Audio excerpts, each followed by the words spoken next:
The pituitary gland. सो आज के जो हम सेक्शन में डील करें that is the pituitary gland. The pituitary gland is located in a bony cavity that is called sella turcica.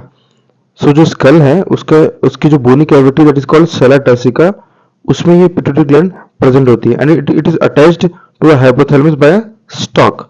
It is divided anatomically into adeno hypophysis and neuro hypophysis. इसको हमने दो part में divide किया. The first one is the adeno hypophysis and the second one is the neuro hypophysis. Adenohypophysis consists of two portions, the pars distalis and pars intermedia. Adenohypophysis को further हमने दो sections में divide किया है. जो पहला जो है that is pars distalis and second one is the pars intermedia. The pars distalis region of pituitary gland that is commonly called anterior pituitary. It produces growth hormone, prolactin, thyroid stimulating hormone, adrenocorticotropic hormone, luteinizing hormone and follicle stimulating hormone. सो ये जो hormones है ये anterior pituitary gland से secret हो रहे हैं. Pituitary gland को हमने दो पार्ट में डिवाइड किया था, adeno hypophysis and neuro hypophysis. जो एडिनो हाइपोफाइसिस है इसके दो पार्ट हुए फर्दर. जो पहला जो है that is parse distalis and the second one is the parse intermedia. Parse distalis को हम एंटीरियर पिट्यूटरी हार्मोन भी बोल रहे हैं और इससे ये डिफरेंट हार्मोन सीक्रेट्स हो रहे हैं. The pars intermedia secretes only one hormone that is called melanocyte stimulating hormone. जो pars intermedia है उससे एक हार्मोन सीक्रेट हुआ that is melanocyte stimulating hormone. In humans, the pars intermedia is almost merged with pars distalis. In case of human beings, जो pars intermedia वाला जो part है वो pars distalis से almost merge हो जाता है. Neurohypophysis, that is the pars nervosa, also known as posterior pituitary, which stores and releases two hormones called oxytocin and vasopressin.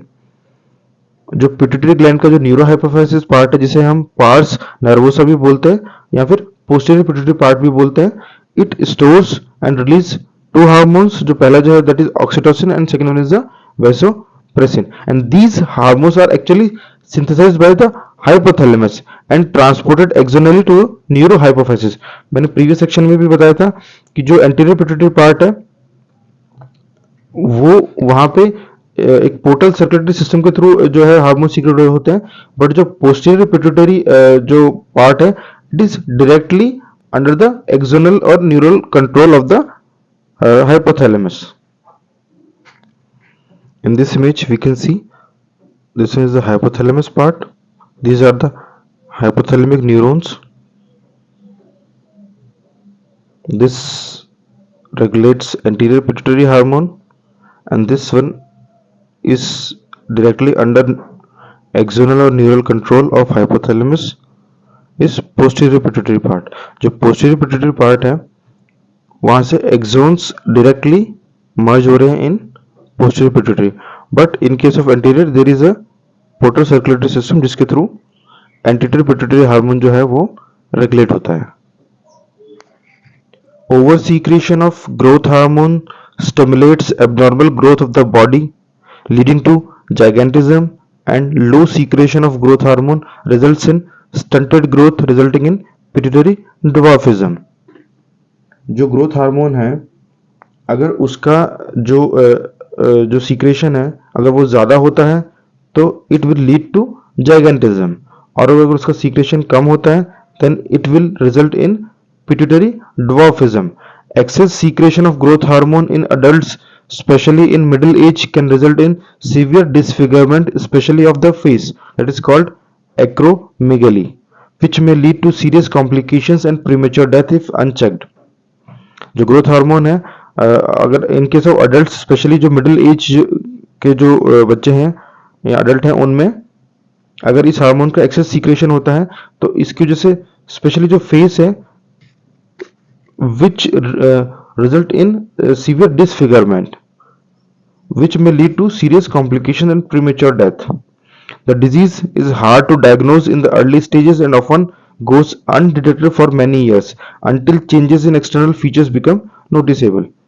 So in that acromegaly it is very hard to find in early stages, but जब external features noticeable होते हैं then this disease reaches to the advanced stage. Prolactin regulates the growth of the mammary gland and formation of milk in them. जो prolactin hormone है वो mammary glands की growth को regulate करता है और जो मिल्क फॉर्मेशन है उसको प्रमोट करता है. Thyroid stimulating hormone stimulates the synthesis and secretion of thyroid hormones from the thyroid gland. जो adrenocorticotropic hormone है, it stimulates the synthesis and secretion of steroid hormones called glucocorticoids from the adrenal cortex. Luteinizing and follicle stimulating hormones stimulates gonadal activity and hence are called gonadotropins. जो LH और जो FSH है इनको हम gonadotropins बोलते हैं because they stimulates gonadal activity. In males जो luteinizing hormone है it stimulates the synthesis and secretion of hormones called androgens from the testes. जो luteinizing hormone है it stimulates synthesis and secretion of androgen hormones from testes. And in males FSH and androgen regulate spermatogenesis. जो sperm बनने की जो mechanism है that is the spermatogenesis उसको regulate करते हैं FSH and androgens. और जो androgen है उनको जो regulate किया जा रहा है from the gonadotropins जो कि LH और FSH है. In females luteinizing hormone induces ovulation of fully mature follicles, that is graphene follicles, and maintains the corpus luteum formed from the remnants of the graphene follicles after ovulation. Females में जो luteinizing hormone है वो ovulation को initiate करता है जब जो follicles हैं वो mature हो जाती है जिसे हम graphene follicles बोलते हैं और उसके बाद में after ovulation जो corpus luteum है उसको भी maintain करने में help करता है. Follicle stimulating hormone stimulates growth and development of the ovarian follicles in females. So जो FSH है वो जो follicles है उनको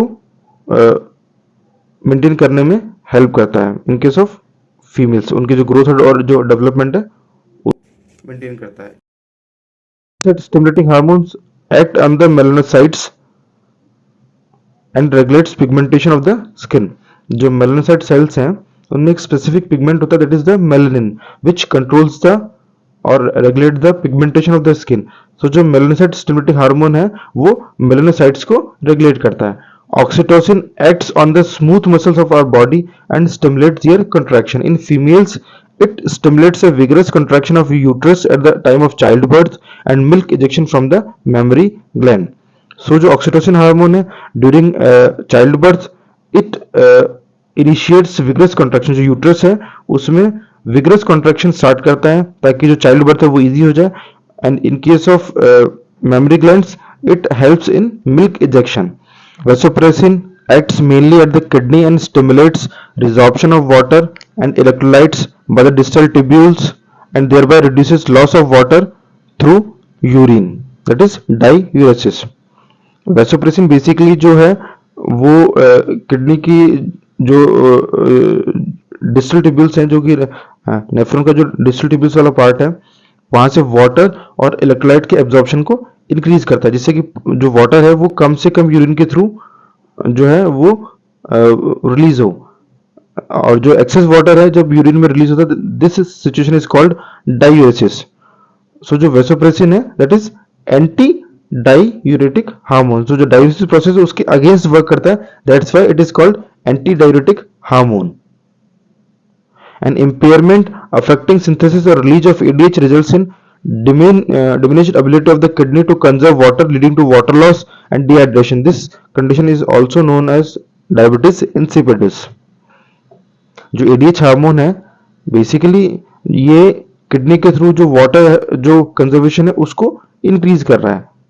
but if there is impairment of this hormone, अगर इसका हार्मोन जो हार्मोन का जो सीक्रेशन वो कम हो जाता है then it will lead to excessive water loss and this condition will be called diabetes insipidus.